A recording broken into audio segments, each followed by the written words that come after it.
Well, we have one more round with Jesse here, taking some more interesting calls from our fans, and let's get to that right now.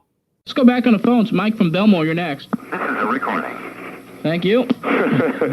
Phil from Roslyn, you're next. Hi, how you doing, Jesse? Hi, Phil. How are you? I'm fine. I just have a few questions for you. One, some people know you from your tie-dye. Where did you get that inspiration? Billy Graham. I thought you'd say that because one time I was watching you on WWF and you said that you taught him how to do tie-dye. Who, me? I taught Superstar? Yeah. I did.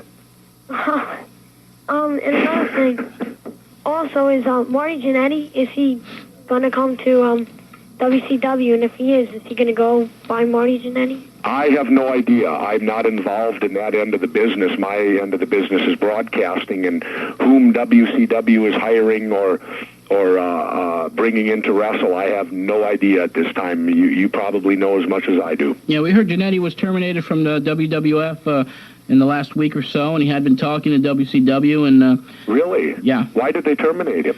Well, I don't know for sure. Especially after, the big split with him and Michaels. I've heard a couple of different things from very reliable sources, but I've been trying to get it confirmed by Steve Planamenta, the WWF. It involved one of their tests, and I'm trying to get that confirmed. And also, he failed some type of test? Yes. That's what I heard. That's what I heard from some reliable sources. Could have been arithmetic or history. Could have been arithmetic. Who knows what history. They're testing for now? Wrestling is no different than society. And I think if you look at society in the early 80s, there was a major drug epidemic going on in society with cocaine. And I think, it's proven, drug addiction knows no boundaries. I mean, you can be rich, you can be poor, you can be white, you can be black. It makes no difference who or what you are. You can become an addict. You can be, famous, you can be infamous, whatever. And so I don't think, wrestling was any particularly worse than society was. And, wrestling is just part of society. So I think if there's drug problems, the drug problems are in society as a whole, and wrestling is just part of society. So, of course, wrestling's going to have their problems, but so is football, so is baseball, so is probably every facet of society has had a drug problem in the last 10 to 15 years at one time or another. Right. Okay. Anything else, Evan? No, that's it. Thanks, John. Thanks for your call. Okay, we're going to go to line number 3. Greg from Rego Park. If you're trying to get through, 212-477-5610 is the telephone number. Greg, you're next. Yeah, hi. I wanted to know, do you think that Lex Luger is going to be leaving WCW after Super Bowl? Yes. He will be, definitely? He'll be out of there as of March the 1st. And do you think he's coming to WWF? Well, we've heard that he might be joining the WBF, the Bodybuilding Federation. I don't know for sure. Those are the reports we've heard, but Luger is just... he wants to take a break from what he's told everybody, and he'll be leaving the business just for the time being on the 1st of March. Thanks for your call. We're going to go to Mike from... Where are you calling from, Mike? Tiger Heights. Where's that? Between Bensonhurst and Bay Ridge, somewhere in between. Okay, what can we do for you? Okay, first I want to answer a question for you. Paul Bearer will not be managing The Undertaker. He'll be managing the new guy they got coming in, Papa Shango. Papa Shango, okay. Right, he'll be feuding with The Undertaker, from what I heard. All right. Also, got a question for Jesse. Go ahead. Jesse, how you doing? Good. First of all, being that you tell it like it is, maybe you could answer this question for me. Uh-oh. What is the most annoying thing about Vince McMahon? Is it his 1975 wardrobe, his Norman Bates stare, his Axl Rose impersonation when he promotes his big events, or is it when he insults the fans by saying guys like Skinner and the Barbarian could be the next champion? or do you have one of your own? Well, I don't know. I had a lot of good times in the WWF, and I know that there's a lot of Vince bashers out there. But again, I probably made my most money I ever made in wrestling working for the man. And the bottom line is, it is a business. I don't know. I guess it's his ego, probably. And his stubbornness, because in my opinion, there was no reason I should have ever been let go by the WWF. That's the biggest mistake he made. And, and the reason that he did it to me was ridiculous. And then then in my opinion, his ego gets in the way of bringing me back. I mean, I guess he presumed that I would have to come and crawl back to him, which I won't do, because on a business sense, it would destroy my position as far as being being able to work out the best deal for myself. And so I guess that who knows? Jess, one more thing. Can you do me one favor, Jess? Sure. Okay, I have a cousin. His name is Pat Duran. He works for WCW behind the scenes. Pat Duran? Pat, P-A-T Duran, D-O-R-A-N. Okay. I don't know if you know him or if you know him yet, but maybe in the future if you see him, just say hello to him for me. Okay. Mike from Brooklyn, his cousin. Okay. Thanks a lot. Take care, John. Take care, Jesse. Thank you very much for your call. I have never heard it put that way as far as Vince McMahon's Norman Bates stare, but I think I've gotten a couple of those laser looks from him in the past. The number to call here is 212-477-5610. I've gotten them too, John. Pretty scary. We were called up to his office. I don't know if you knew about that or not.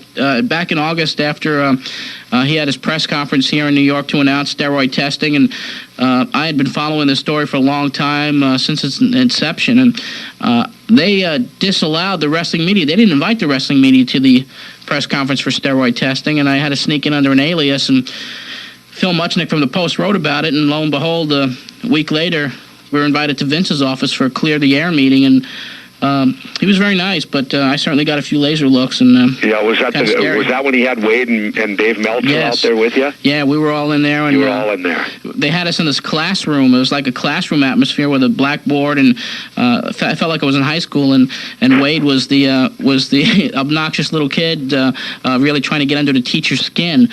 So it was a lot of fun, but I don't know how much was accomplished. Why did they ban the wrestling press from the press conference? Well, the wrestling press basically is following the story more closely than the mainstream media was up until Phil Muchnick really started digging deep into it. Yeah. So they felt that they can just pull the wool over whoever's eyes that were there, and they pretty much succeeded until the wrestling media really got a hold of it. Yeah. We're gonna have a few more minutes here with you, Jesse, and if you don't mind. No, absolutely. Go ahead. We're having a good time with you, and hopefully we can take some more calls for you right now. And we'll go to Billy from, let's go to line number 1, Joe from Richmond Hill. Hi, guys. How you doing? Hi, good. Joe. How are you doing? I'm pretty good. I have a couple of questions. We've been hearing a lot about steroids, in the WWF, but why do you think, Jesse, that we haven't been hearing anything about WCW? Because they have a few big guys, too, like the Steiners and Lex Luger. Well, I suppose one of the major reasons is probably that, the WWF falls under the mainstream media more.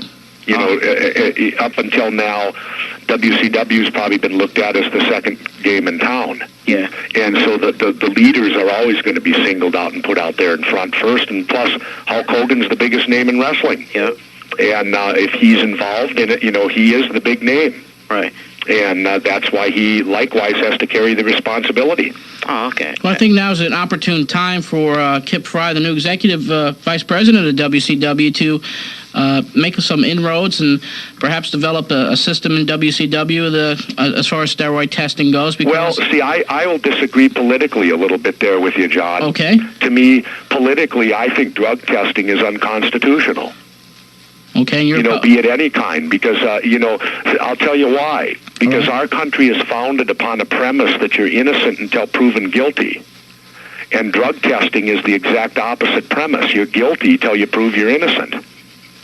And now, I could agree to drug testing as long as you have probable cause, which, again, with steroids, I suppose you could look at certain bodies and have probable cause. So maybe it would be okay there. But to me, drug testing as a whole, and I'm speaking as a mayor now, and as a political person, I find it horrible that drug testing is put into effect because, like I said, it undermines the whole premise of our legal system in this country that you're innocent until proven guilty. And, with drug testing, you have to prove your innocence. Well, you certainly made some valid points there. Maybe we can get you in as commissioner, like a commissioner of professional wrestling. No, thanks. I'll stick to broadcasting, John. Okay, let's get back on the phones. Billy from Flushing, you're next. How you doing? Hi, Jesse. Hi, Billy. How are you? Oh, fine, thank you. You know, it's nice to have class back in commentating in pro wrestling. Thank you. You've been a very big impression on my life as far as watching wrestling has been. Your straightforward announcing style, I've always taken to the personalities such as yours and Roddy Piper, Macho Man, who, come on really strong and tough.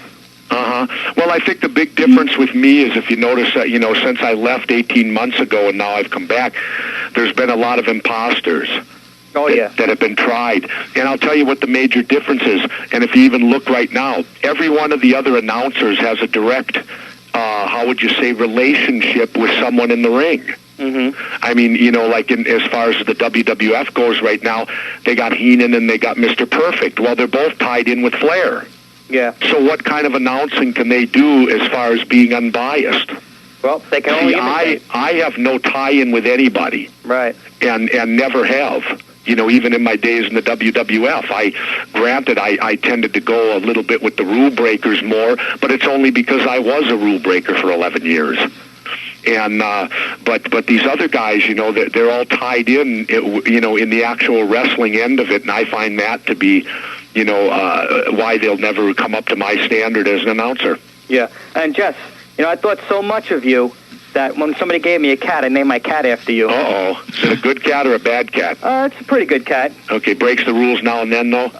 More than I'd like. Okay, that's just like me, then. Okay. Okay, Billy, listen, thank you very much. All right, bye-bye. Okay, let's go to Barry. Barry, you're next. Yeah, hello? Yes, you're on the air. Yes, John, how you doing? Jesse? Hi, Barry, how are you? Okay, I happen to be president of the Hulk Hogan Vitamin Company, president and owner of Solaris Marketing, which does the Hulk Hogan vitamins. And I know your days with the WWF, and I happen to be very close with Hulk. And I just wanted to say I've always respected your intelligence and candor in your commentating. Thank you. And I'm now involved also with doing a deal. We're working out a deal with Carol Cole Pictures and Arnold on the West Coast, along with Joe Gold. So I was hoping that sometime down the line we'd be able to do some kind of promotions with you in that vein, in that group, once we set the negotiations and once everything is set in place. Well, what you'll have to do then is get a hold of my manager out in Los Angeles. I will do that, and I think I may be coming up to Minneapolis for the next WWF show. I think it's the end of February at the Target Center, because I do travel with Hulk on occasion. Okay. And hopefully maybe you and I can have lunch and we'll sit and talk a little bit. Absolutely. Give me a call when you get to town. I don't think it'd be quite proper for me to go to their event now since I'm working for the Turner organization. Yeah, but, I would understand that. Yeah, but sure, I'd be happy to. Okay, I would look forward to that. And I just wanted to say once again, your leaving the WWF was a sad day, and somewhere down the line, you never know where the paths cross, and maybe the two paths will cross again. Maybe, but I'm happy with WCW now. Okay. All right. I look forward to it. Bye-bye. Thanks.